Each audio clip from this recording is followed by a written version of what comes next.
What you are witnessing is not a hidden tributary in the Florida Everglades, nor is it a pristine mountain stream out west. The water you see flowing before you is a central Texas oasis. The San Marcos River, a place to bask, relax, and most importantly, fish. In today's video, we will be exploring this one-of-one river and bring you guys along with as we walk the bank edge and search for crystal clear urban water fish lurking below. This is it, the San Marcos River. I am in awe. I don't think I've ever seen water this pristine and clear. And I grew up north, right on Lake Michigan, where there's a lot of clean water tributaries and creeks, but it's just incredible and mind-blowing that this beautiful little piece of water is surrounded by concrete. You guys can hear the traffic, there's skyscrapers above, and right next to it, adjacent smack dab in the city, is this tranquil, pristine waterway. One of those things where you see and your blood pressure instantly drops. Today, we're gonna see if we can explore this river and get a taste for it for my first time, my first experience, and catch some fish and show you guys what this place has to offer outside of tubing, swimming, and just sightseeing. We've got a couple rods, one big swim bait, one finesse, and we're just gonna make the most of today. This river is made up of springs, and the springs are warm. They're coming out of the earth, and this would never freeze, like literally never. It's just super warm. Actually, I just dipped my fingers in the water, and it feels like it's 70 degrees, whereas this morning it was 49 degrees. The other challenge that we're faced with today is maintaining a low profile. This place does get fished, and the water's so clear that it is going to be a challenge getting one of these bass or one of these fish to commit to our presentation. All right, let's keep walking the river. This looks fishy right here. A couple little bass right here, maybe. There's a little bass. Oh, nice bass right there. Oh, nice bass. Spooky though. There's fish everywhere. Another one right there, I know. There's so many bass. I feel like finding fish today is not gonna be the challenge, just getting them to commit and presenting that lure in a way where they feel comfortable. Like I'm right in front of this fish. He's showing no interest whatsoever.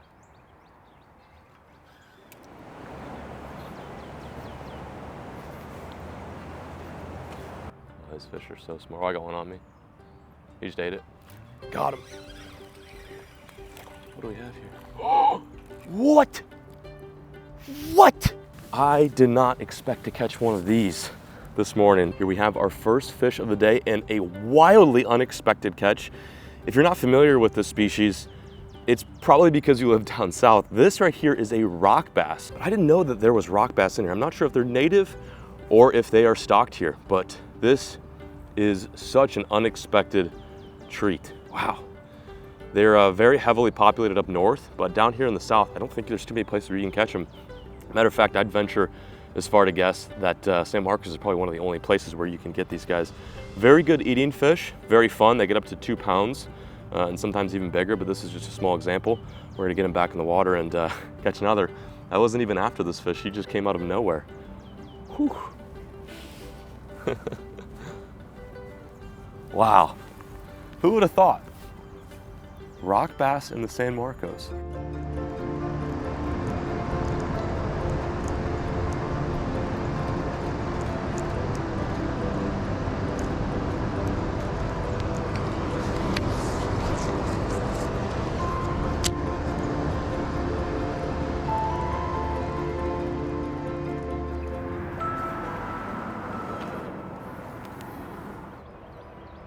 Oh, there's one. Got something. Largemouth? New species. New species, finally. Took quite some time to dupe one of these green bass into eating, but I believe we have our first one. Come here, buddy.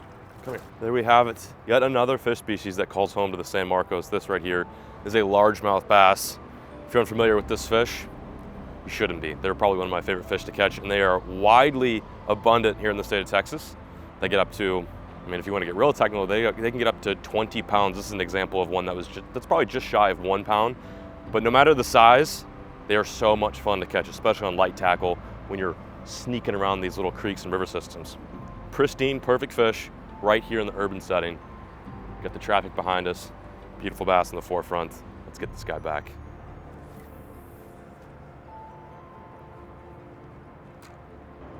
There's one. Another one. Feels a little bit better, maybe. Come here, buddy. Come here, buddy. Oh, he's trying to go in the grass.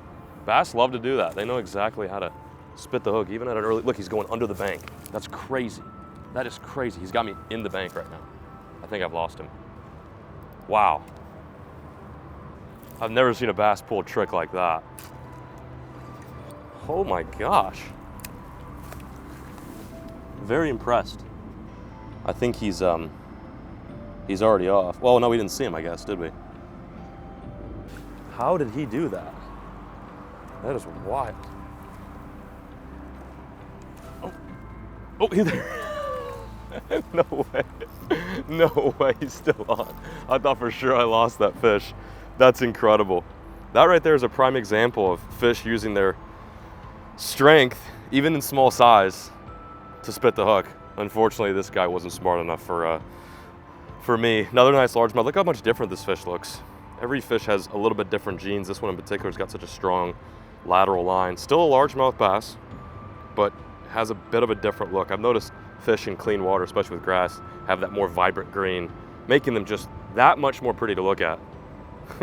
That's quite a fight from a 1 pound bass. Not even 1 pound, probably just only 12 inches. Thank you. For those of you who are interested in how we're approaching the San Marcos today, I'm fishing this a lot like I would fish a tiny Clearwater River back home where I grew up in Illinois. We're using light stuff, using a 610. This is a Guggen Gold rod. If you guys want to pick up one of these rods or any of the gear we use today, it'll be linked down in the description along with a discount code so you guys can save some money, 10% off. Using 8-pound test fluorocarbon, 10-pound test braided line. I like fluorocarbon because it's essentially translucent under the water, and you want to use something that is very translucent that's not going to spook those fish, because as you can see, the water's very clear. So these fish very much rely on their sight to feed, not necessarily so much their smell or their lateral line. And then with that, we are throwing a Guggen Baits drag and drop. This is in the natural color. We're fishing a very natural spot, even though it is in the city.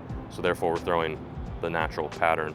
So it's a small worm on a drop shot. Earlier, I was throwing a wacky worm. I don't think they like that. So the key sometimes in fishing these spots where they're very finicky and hard to catch is to keep cycling through baits. Throw big baits, throw small fish, slow fish fast, until you finally find something that works. Although we did just catch 2 fish, it doesn't mean this is going to be the go-to. And that's why I've got my backpack here full of other options as well. You know, a lot of the fish we've seen today, they're spooky. They've seen people. They might have been caught before and, you know, years earlier, even days earlier. So it's important to be very stealthy. I like to crouch down low, get behind trees, stay in the shade, and then ultimately throw something that's very finessey. It doesn't mean you can't get bit on a big bait. That oftentimes works really well, but small stuff works. Like I said, that will all be linked down below. 10% off code, John B.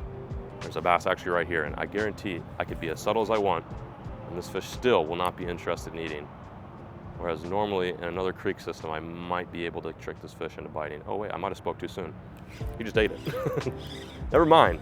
For whatever reason, the fish over here are a lot less tentative to commit to our baits. That fish just tried to go under the bank again. Whew. Another small largemouth. Our 4th fish of the day. We've already collected 2 species. How cool is that? Tiny, tiny mosquito hooks, and that is enough to dupe that fish. Even though that fish is right in front of our feet like all the other ones, it's just a little bit different presentation. Starting to get smart. Oh, there's one. What is that? Is that a bass? This looks different. Oh, it's another, I think it's another, oh, it's a bluegill.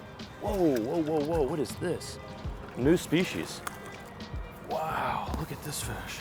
Look at the size of this thing. He is big, big, big. I believe what we have here is a red ear sunfish. This specific breed of sunfish is known to get the largest. Reports have been made of these things getting up to 6 pounds in areas such as the Havasu Lake system in Arizona. They're really cool. They feed on mussels, they eat crawdads, insects. They're just a much bigger, bulkier version of what maybe you're used to catching, that being a bluegill or a pumpkin seed. Another cool urban San Marcos find.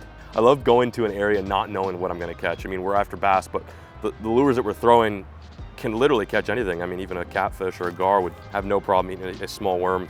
Very neat. Species number 3. And I believe this is our 5th or 6th actual fish that we've caught. Right now we're following a deer trail to the next spot. I know it may not seem like we're in San Marcos right now, a big bustling city, but there's just little pieces of natural beauty adjacent to this river. And like literally 5 paces over there and I could get hit by a car. It's wild to think, but yeah, you got deer back here, turtles, and of course, fish.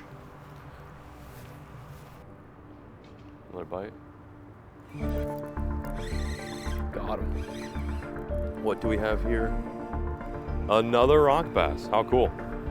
Did not think we'd catch one, let alone two today. Oh my gosh, these things are feisty. Just a few moments ago, I caught my first ever Texas rock bass, and now we have Rocky number 2. I know a lot of people might not find it significant, but it's just so strange to see these things so far south. It'd be like finding a moose in Florida.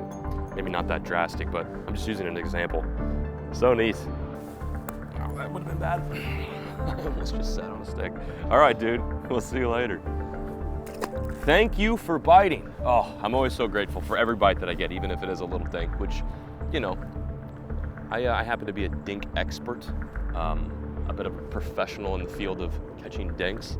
Regardless, anything that pulls on my line is, in my opinion, worth getting excited over, especially in a setting such as this. So unique, so different, and probably to most people, very overlooked.